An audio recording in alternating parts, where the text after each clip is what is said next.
Hi everyone, this is Art Smalley, President of Art of Lean Incorporated, and today on behalf of the Lean Enterprise Institute, we're going to do a series of short video clips, each one about the 7 classic forms of waste from the Toyota production system. Stick around, I think you'll enjoy them. Waste number 4. At least for me this is number 4. You can debate it's 5, 6, 7 or whatever number for you. It's motion, the waste of motion. And it's a logical one for me to put here, although it doesn't fall out from 1 to 2 to 3 as naturally as the first 3 did.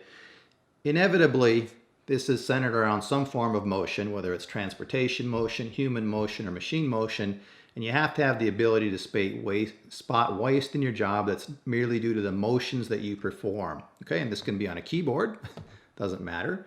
It can be done in your motions on a machine or doing some type of changeover work, or it could be the physical assembly type of motions that you do.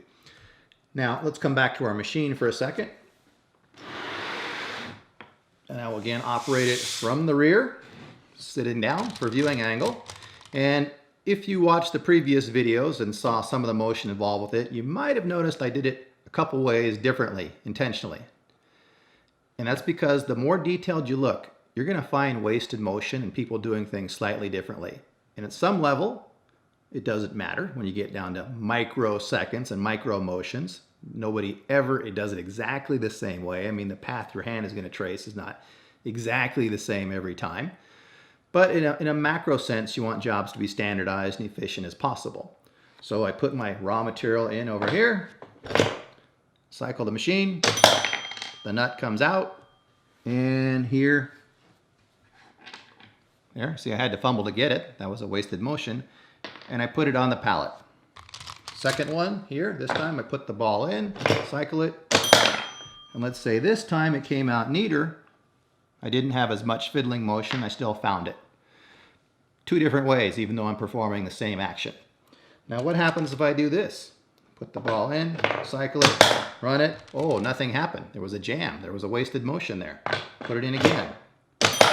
Run it. Oh, it came out this time. Fell off to the side a little bit. Put the ball in, took it out. Ran another one. Took it out, ran in another one. And it came out fine. But even in that sequence, there's some waste because I didn't pick it up on the last 3. They went different areas. Here's one here. Here's one that came off over there, and here's one over there. The macro levels, I cycled the machine the same way, but at the micro levels, I didn't make the exact same motions every time. And you honestly can't if we're talking about the atomic level of precision and microseconds. But at a macro level, you want to get into standardizable routines and say what's best. Obviously, for this machine, I think it needs some kind of chute that gently has the part come out and puts it in a fixed stop location. That would be a requirement typically on a Toyota machine. Okay, I don't have it on this one. But if it had that fixed stop location, you could then pick it up and move it every time. Or in advanced machines, ideally the part would exit on its own and set itself into the designated location. Or today they have robotics and more advanced things that as the machine cycles, both for input and for output, the part is put in automatically, the part is picked up automatically and put into its specified location. Okay? And machines are more repetitive than humans, but of course they also break down. They don't have the intellectual capabilities that we do as problem solvers. But the idea is still the same. You want to look at any sequence of events, look at the motion involved, and at the detail level, there's always minor inconsistencies. And when you look at it, it's a hint at some inefficiency or little trouble spot in the equation. Could be the way we have to fiddle with things, the way the part comes out, the way we put it in boxes, the way we reach for things. Turns out there's a lot to motion. And I'll cover this in a follow-up video, that in conjunction with the concept of motion, Toyota actually historically taught the 17 third legs. So you can break motion down into 17 symbols, and if you learn those 17, only like 3 of them were value add and 14 were waste.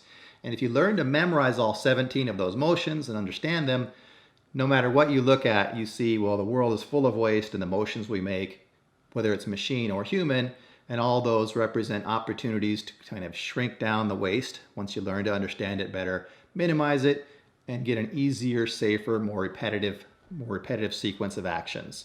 But it starts with observation, ability to see motion at the detailed level, spot all the differences, discern the bigger from the smaller, and say we want to target those for improvement. That's the fourth waste motion.